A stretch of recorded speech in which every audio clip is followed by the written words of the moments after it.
Hey guys, it's Sunday right now as I record this, Sunday afternoon, and it is beautiful here in Florida. The sun is just flooding the room I'm in my condo. I don't have a single light on, and yet it's totally bright in here. But before I go out to a late brunch, wanted to give you guys something of an assignment. Try this out over the next 2 days, and let me know how it goes for you on Twitter. The first part of the assignment is to go outside of your comfort zone by asking somebody for something that you think is a little bit unreasonable. This can mean asking for a drink at Starbucks when you're sitting down, like really far away from the counter, and making the person bring you the drink. It can mean asking a friend for a favor that is a little bit bigger than is socially acceptable. It can be asking somebody. It can be intentionally coming up $2 or $3 short on your bill and asking the cashier if they can bridge the gap for you and give you a couple bucks. It has to be something like that. You're not asking for something that's a massive favor. You're not asking for a liver transplant or some bullshit like that. You're just asking for something that's a little bit outside the realm of social acceptability. Or you ask somebody to hold an elevator for you if you work in an office building. Ask somebody to hold the elevator for you and take about 4 or 5 minutes before you come back. See how long they hold the elevator. I'll explain this later on in the week, but just go ahead and try this out. You don't have to do it constantly. You don't have to be obnoxious. Just do it once or twice. See how it feels. Be very observant of both how you feel as you're doing it and whether you feel empowered or does it feel strange, and how the other person reacts to you.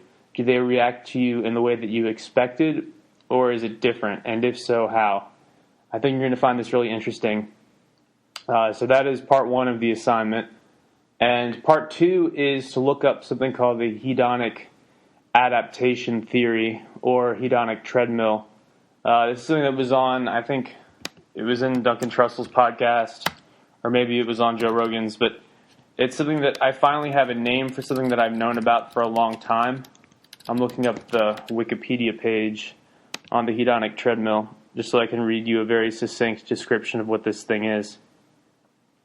All right, here we go. This is from Wikipedia. The hedonic treadmill, also known as hedonic adaptation, and when I say hedonic, that's Hedonic, like hedonism, is the supposed tendency of humans to quickly return to a relatively stable level of happiness despite major positive or negative events or life changes. According to this theory, as a person makes more money, expectations and desires rise in tandem, which results in no permanent gain in happiness. Brickman and Campbell coined the term in their essay Hedonic Relativism and Planning the Good Society, 1971. During the late 90s, the concept was modified by Michael Eysenck, a British psychology researcher, to become the current hedonic treadmill theory, which compares the pursuit of happiness to a person on a treadmill who has to keep working just to stay in the same place. I think that pretty much explains itself. But over the next couple days, whenever you are unhappy or unsatisfied about something, I want you to keep the hedonic treadmill in mind and ask yourself, are you unhappy because this is a situation that is truly bad, or are you unhappy because the hedonic treadmill is spinning around in your brain? And what I mean by that is that there's an ability among all of us to adapt to whatever we have, even if what we have is awesome, and even if what we have is total shit.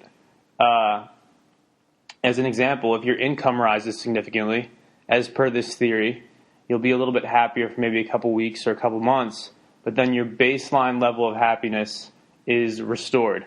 And actually, I was reading another article earlier today that said that I believe around 44% of people, your level of happiness is determined by genetics, which is really interesting because it means that, all of your positive mental attitude books and all that shit, it might not matter as much as just who your parents are and what kind of genetic lottery ticket you were given. And I've always felt this way, but now I guess there's data on it. I felt that some people are just dicks because that's their genes, And I think that in the same way that what kind of body type you have is in a lot of ways influenced by your genes.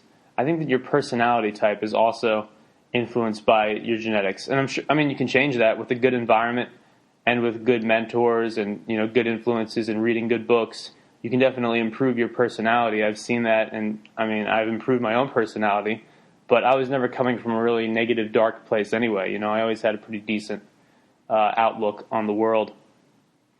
But anyway, my point here is if you're unhappy about something, ask yourself if the hedonic treadmill is in play. And if it is, stop that treadmill.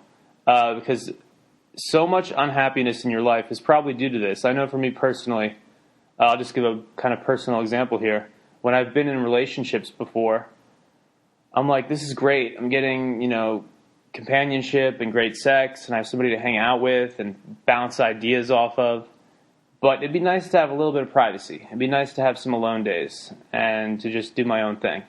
And then when one of those relationships ends, then I start to miss the girl or whatever, and I start to go, man, if only I could be in a relationship with somebody who really gets me. And then I would have companionship and sex and somebody to bounce ideas off of. But when I'm alone, that's actually exactly what I wanted a few weeks beforehand. And when I'm in a relationship, that is what I wanted while I was alone. So if you're not careful, you're going to live a life where you're always jumping to the other side, and you're never actually happy with where you are. And the same thing can occur with finances. You think you're going to be happier when you make a lot of money. But what you find when that windfall comes, when you sell a company or, some kind of, you get a big raise at work maybe, you think this is going to lead to enjoyment, but instead it leads to new stresses if you're not careful. You start to think like a squirrel, and you're like, okay, now I have money, I need to protect it. Where should I put this money? I don't want to have it all get eaten up by inflation. At the same time, I don't want to put it in something too risky and lose money. So if you think that changing your environment makes you happier, I think it does so, but in a way that's much less significant than we actually realize. And the thing that will really make you happier is just being laser focused on your thought process throughout the day and edit your internal thoughts in the same way that you would edit a Wikipedia page that is filled with bullshit, right? If you're reading a Wikipedia page and you happen to be an editor at Wikipedia and you're like, okay, this makes sense, and then it was just some crazy shit with no citation that's not supported by anything.